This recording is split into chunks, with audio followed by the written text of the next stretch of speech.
demonstrate to everyone that there are no hurdles that can't be overcome. There aren't no roadblocks. There aren't any.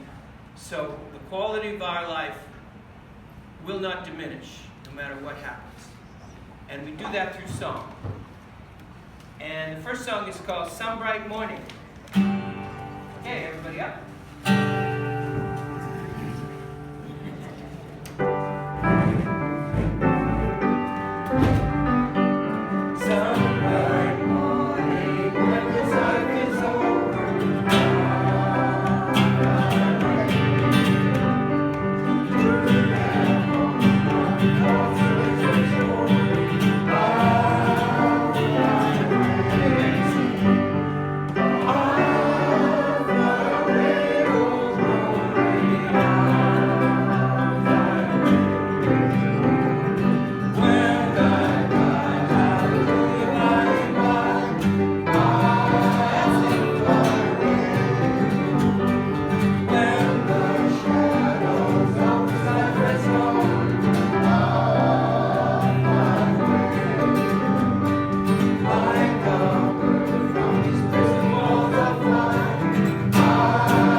sort of shows that whenever we're feeling bad, there's a silver lining in every cloud. And it's called A Few of My Favorite Things.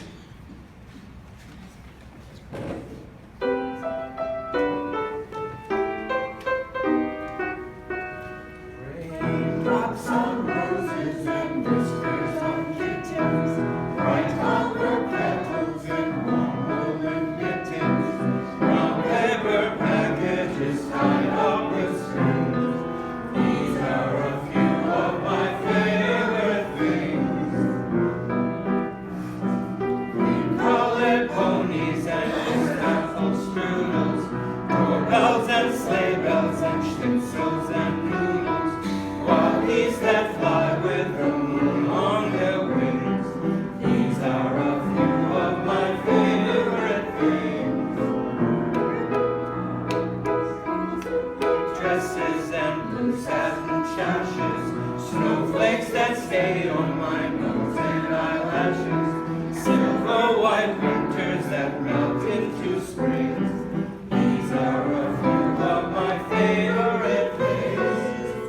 When the dog bites, when the bee stings, when I'm feeling sad, I simply remember my favorite things, and then I don't feel so bad.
inviting us today. It was our pleasure to perform for you. Fortunately, I wasn't part of the performance, so it actually sounded good. And we'd like to tell you just a little bit about our group. It actually began a year and a half or so ago as a clinical study through UMass Amherst. And I'm a former speech-language pathologist, and over the years I've known that there's been a lot of research into Parkinson's disease, and there have been some specific methods that have been developed for therapeutic intervention. So we got together, the group got together for the clinical study. They found that it was really helpful to them to go through exercises, to do singing, to help to improve some of their skills. And so once the clinical study was over, they said, we're not going to stop here, we're going on. And we're going to do a whole lot more. And as Dennis has said to you before, they've been working on breathing. Show us a breathing exercise, Dennis.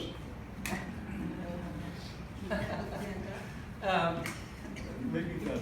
Okay, why don't everybody stand? That's a good idea. The key to singing, like the key to anything else, is control.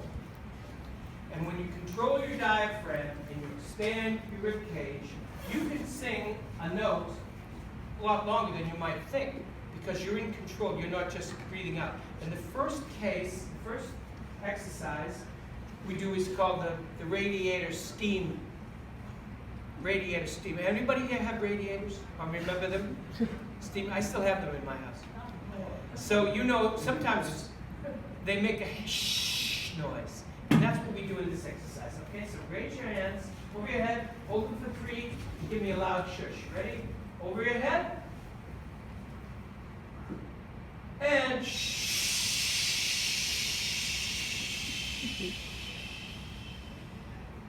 So the idea of this is to control the shush, so you can control the power of your diaphragm. Another exercise we do are, they're called smoothing or gliding exercises, and we do them with vocal. So let's try it. Try to say what C.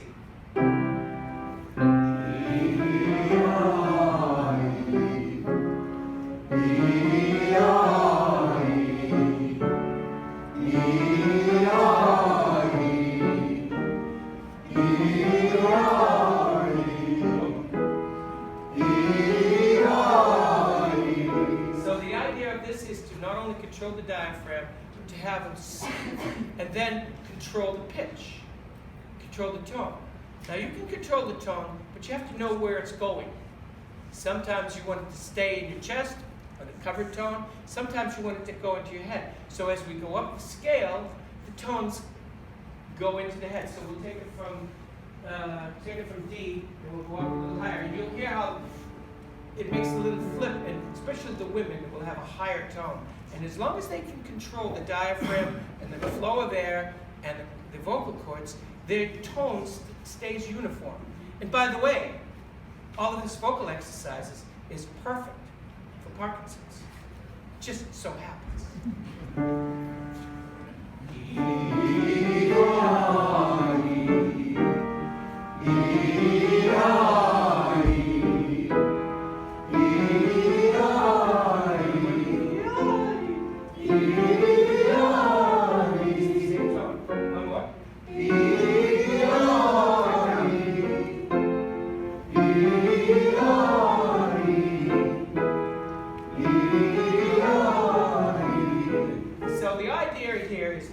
Be able to have to go to hit the high note.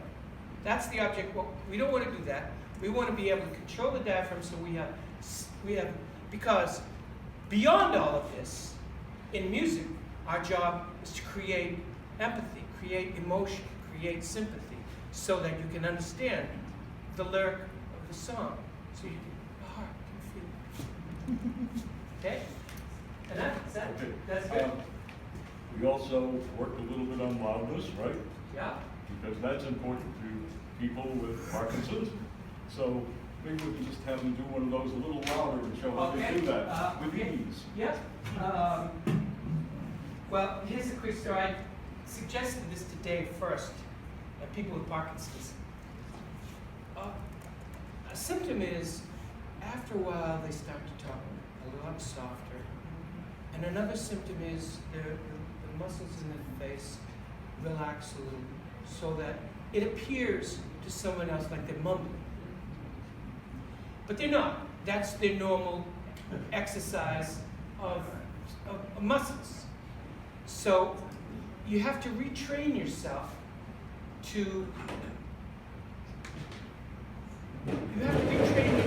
use the exercises in your facial structure and in your diaphragm to bring it back to what others would think of as normal. So I suggested that he, when he went through the Dunkin' Donuts drive-thru, there's a little tiny speaker there that you have to holler into. And they can't tell what you're doing because to them it all sounds like, anyway. So what I suggested that he do as one little exercises throughout his day is to say, I'll have a blueberry muffin and a large regular coffee. Now, if you said it in that loud voice, it's not going to sound unusual to the guy in the booth. As a matter of fact, he'd be grateful because a lot of people just don't articulate. So you take these little moments in your life when you can do this, and sooner or later, these little moments in your life creep into your, and you start to do it unconsciously. Okay, so we're going to go let's try out. Mommy may mo moo. Mommy may mo moo. Now, this is a hum from the back of your head. Mommy may mo moo. Mommy may mo moo. Mommy may mo moo. Mommy may mo moo. Okay, and emphasis on the may. Mommy may mo moo. That's the idea. Mommy may mo moo. That's it, back down. Mommy may mo moo. Mommy may mo moo. Blueberry muffin and a large regular coffee. Blueberry muffin and a large regular coffee, please. Okay, and another thing is I lifted this from one of the videos. We take it for granted that we can use our whole mouth. Even though New Englanders have the opportunity to use their whole mouth, they very seldom use the whole mouth. They talk like this. But as it becomes more of a prominent problem with Parkinson's, the front of the mouth, the center of the mouth, or the back of the mouth make different sounds. So a sound that we've settled on that makes sense for us to say is we say pataka. So that's the front of the mouth, top of the mouth, and the back of the mouth. Pataka. Pataka. Pataka. Pataka. Pataka. That's it. Pataka. Pataka. Pataka. Pataka. Pataka. Pataka. Easy to use. So we do these sort of exercises, and we could especially make them easy for you when you're driving your car, no one's around. You do these, and what we'll do, the main emphasis is not just to hold or draw a line in the sand. Our emphasis is to improve. And we refuse to allow quality of our life to deteriorate. We refuse. And every day, it's pataka, pataka, pataka. Okay? So those are some of the ways that we help people with Parkinson's as they try to improve, as Dennis says, breath support, loudness, and the articulation or the clarity of our speech. So over time, oh yes, one other thing we do besides that, we sing, as you've already heard. So they enjoy all of it. It's a wonderful group, as you can well see. We meet every week at the First Congregational Church in Shrewsbury, where we do our practice. And one of our partners and supporters is the American Parkinson's Disease Association, Massachusetts chapter, who's been very generous and supportive in helping this group. And as Dennis has really so eloquently said, so I'll try to say it again in just a little different way, I think that the group has really found that in spite of any challenges they may find, it's really the spirit and determination that leads us forward to a better quality of life. And that's embodied right here. Thank you all. Thank you all.